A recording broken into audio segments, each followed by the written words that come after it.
beaucoup d'Azuréens ne veulent pas se faire vacciner avec AstraZeneca. Est-ce qu'on peut, d'une certaine manière, encore restaurer la confiance autour de ce vaccin ? Mais ça va être très compliqué, malheureusement. Mais par contre, ce qu'il faut dire à tous ceux qui nous écoutent, c'est qu'un médicament, et c'est le cas d'un vaccin, et je connais assez bien les médicaments, un médicament, ça a toujours d'excellents effets, et puis quelques effets indésirables. Tous. C'est-à-dire que quand vous prenez du Doliprane, du paracétamol le matin, vous n'avez pas forcément lu la notice, mais il peut vous arriver des trucs désagréables. Et parfois, ça arrive. Et ça s'appelle la pharmacovigilance. Et quand vous prenez de l'aspirine, c'est pareil. Et n'importe quel produit pharmaceutique, c'est la même chose. Il n'existe pas de produit pharmaceutique miracle qui permet de guérir sans aucun effet secondaire.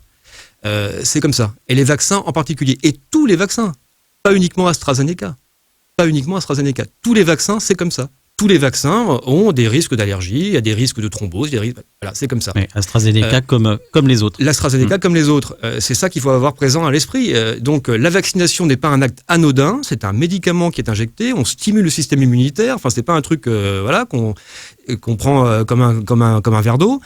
Donc il faut avoir ça présent à l'esprit. C'est tout. Et encore une fois, je le répète, AstraZeneca comme les autres. Par contre, le bénéfice à la vaccination, avec le vaccin AstraZeneca ou avec n'importe quel autre, il est largement supérieur au risque, immensément supérieur au risque. Sinon, vous savez quoi ? Il ne serait pas sur le marché.